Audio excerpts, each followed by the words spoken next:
29 décembre 2023, mesdames, mesdemoiselles et messieurs, bonsoir à vous et bienvenue à ce journal soir. Les grandes lignes. 36 superviseurs et conseillers agricoles intervenant dans 15 communes du Bénin sont désormais outillés par la FENAPAB pour plus de performances. La jeune chambre internationale Ndali Kiri a désormais à sa tête une nouvelle présidente pour le compte du mandat 2024. Et puis les informations hors du pays sont également à suivre dans ce journal. Mesdames et messieurs, de nouveau, bonsoir. La Fédération nationale des producteurs d'anacades du Bénin a doté ses agents de terrain de 36 motos Yamaha en vue de faciliter leur mission près des producteurs. La cérémonie de remise de ces engins s'est déroulée dans la matinée de ce jeudi au siège de la dite structure. Suivez plutôt.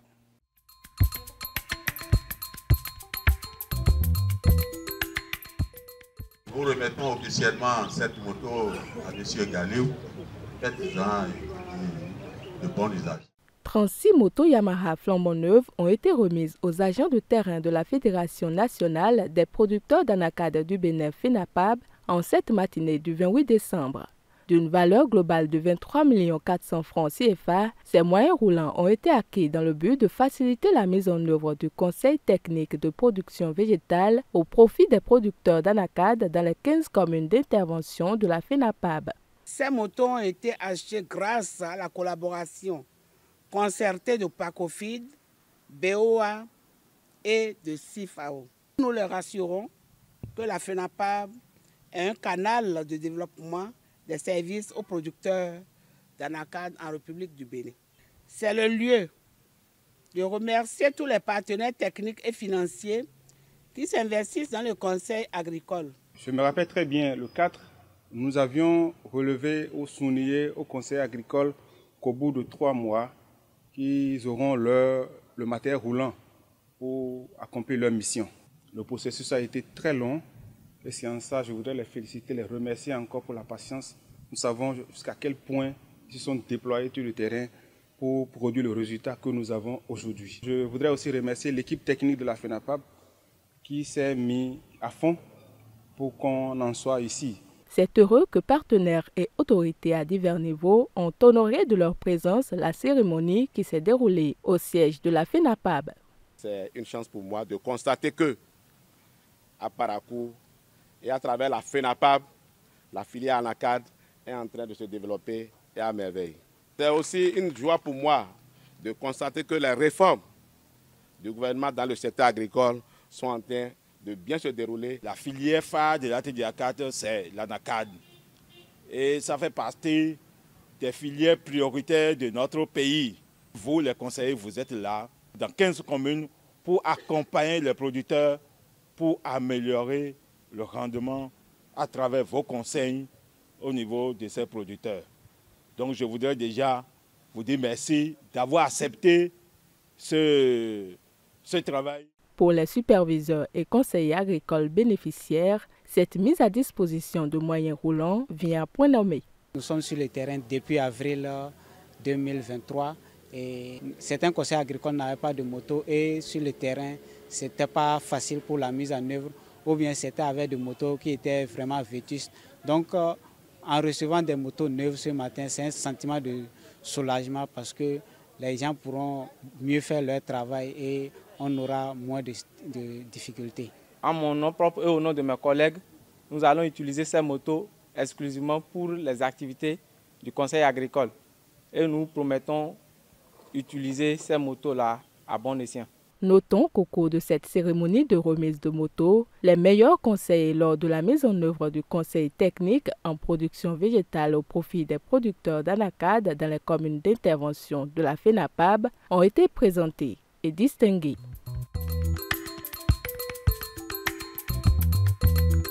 Fiacre Aoui passe le témoin à Amal Yemissi Ade Diran, la nouvelle présidente de la Jeune Chambre internationale Ndali Kiri.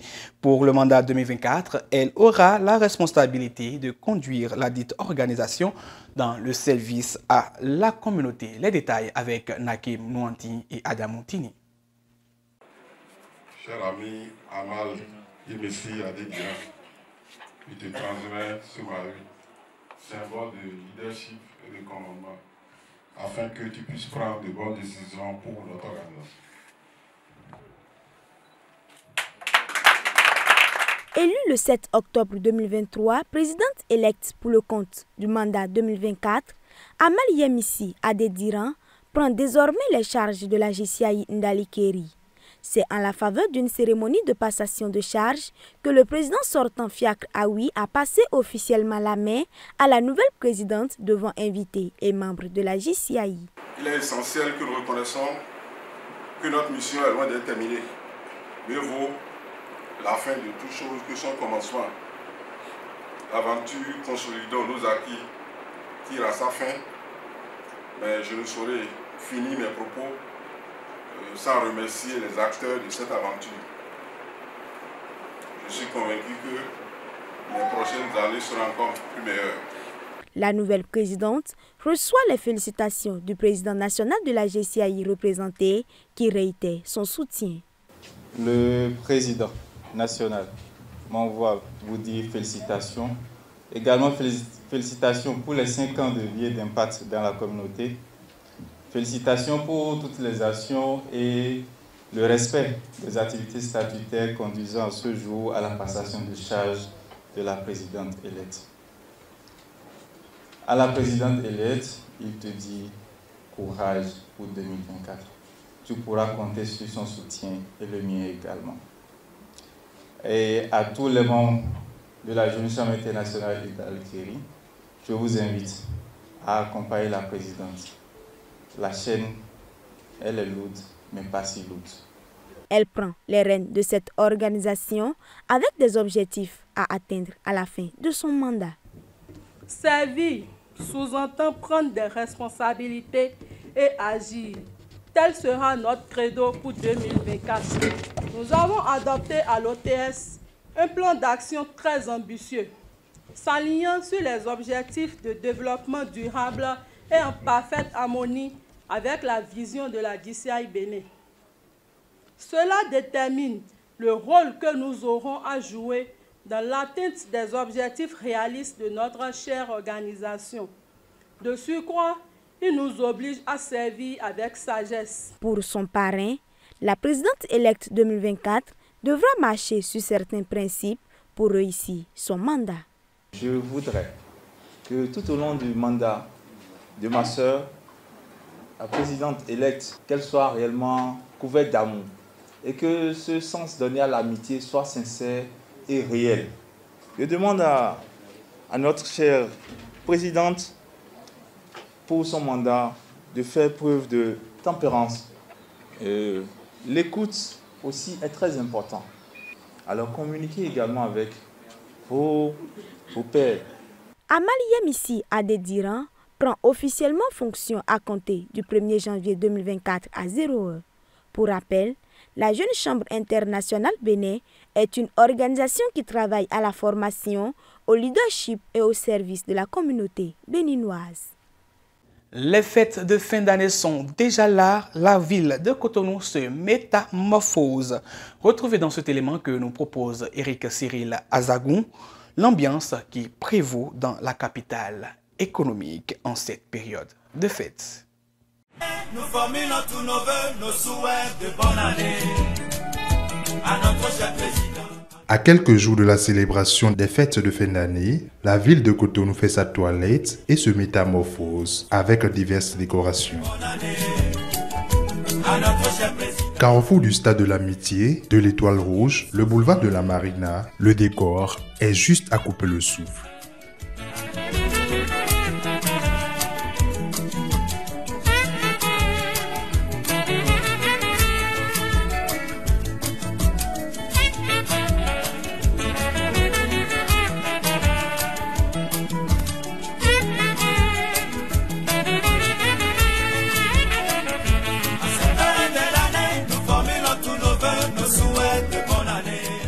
Certains usagers de ces espaces aménagés apprécient le cadre. Moi, j'apprécie d'abord l'initiative parce que ce n'est pas à tout moment on voit ça. Ça, on sent que les activités festives ont déjà commencé. Pour les personnes rencontrées, la visite de ces endroits aménagés pour les fêtes est un moment de relaxation pour eux. Moi, j'ai quitté le boulot. J'ai quitté le boulot. Bon, c'est joli à voir et je me dis pourquoi pas prendre une photo. Après le stress de la journée, on vient se déstresser sur les places publiques. Un programme alléchant est établi de part et d'autre pour passer des fêtes de fin d'année mémorables. Pour le 31, on va se déplacer vers Ouida, on va changer de localité. Et on va rester à Ouida jusqu'au 1er. Et le 1er, nous allons rentrer pour festoyer encore.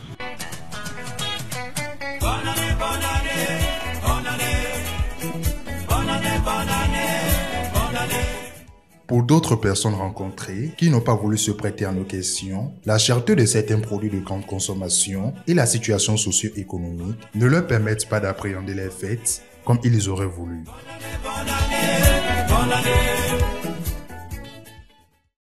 Une virgule sportive dans cette édition, mesdames et messieurs. Koboro Music Fitness a une fois encore réuni du monde autour du sport et de la musique. Cette 5e édition de l'événement a offert un grand lot de surprises à ses participants dans la ville de Parakou. Suivez les détails dans ce reportage.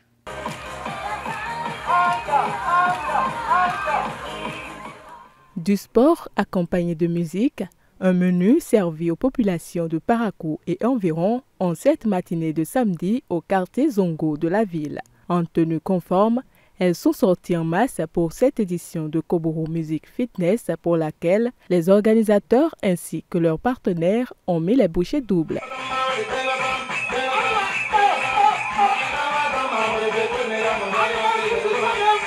Des efforts qui ont comblé les attentes des uns et des autres. J'ai atteint mes objectifs parce que j'ai transpiré beaucoup.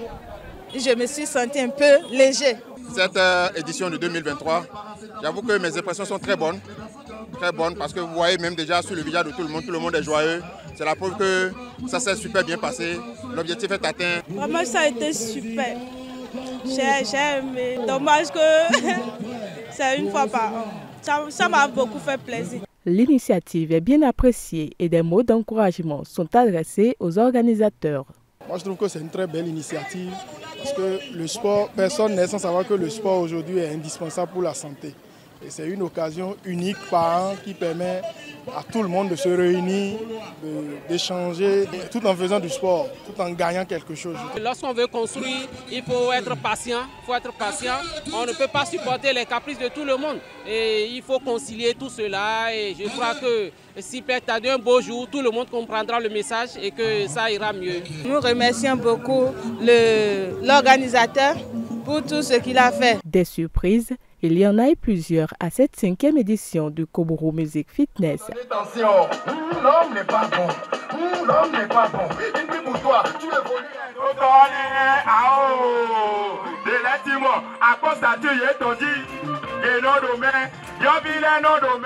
Je veux qu'ensemble, que nous levons plutôt les mains pour lui remettre ce trophée. Merci à vous. Pour le comité d'organisation, la réussite de l'événement est à l'actif de tous. Du fond du cœur, je vais d'abord féliciter cet homme, grâce à qui cet événement a été une réussite. Hang d'Afrique, le PDG de Hang d'Afrique, M. Nyawi, qui, je vais dire, malgré ce temps dur, a fait tout possible pour que, je vais dire, tout ce monde ait de t-shirts. On a eu 500 t-shirts de la part de Hang d'Afrique, Sotibé qui a mis à notre disposition je vais dire, les jus tam-tam, les jus d'olé. Je tiens à féliciter FIFA et toutes ces personnes, la presse qui était là. Paris gagné pour l'édition 2023 de Koboro Music Fitness qui laisse place à l'organisation de l'édition 2024. Mais d'ici là, les séances de fitness se poursuivent dans les différents centres pour pérenniser les acquis.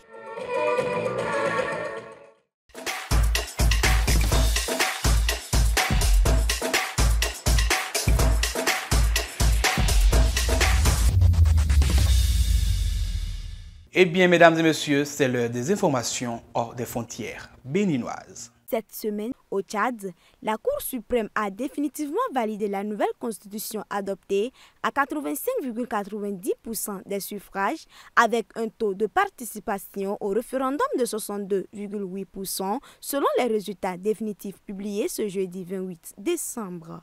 Les résultats du référendum pour une nouvelle constitution organisée par la junte militaire au pouvoir depuis plus de 2 ans, une étape clé censée ouvrir la voie à des élections fin 2024 dans le pays. Fermée depuis 1992, la Russie a ouvert son ambassade au Burkina Faso ce jeudi, a appris l'AFP auprès du ministère burkinabé des Affaires étrangères et de l'ambassadeur de la Russie en Côte d'Ivoire, accrédité dans le pays sahélien.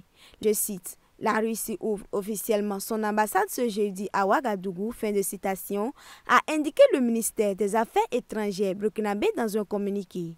L'ambassadeur au Burkina Faso sera nommé par le président russe Vladimir Poutine, a indiqué à l'AFP l'ambassadeur de Russie en Côte d'Ivoire accrédité au Burkina Faso, précisant à l'agence russe TASS que la coopération bilatérale politique et économique n'a jamais cessé.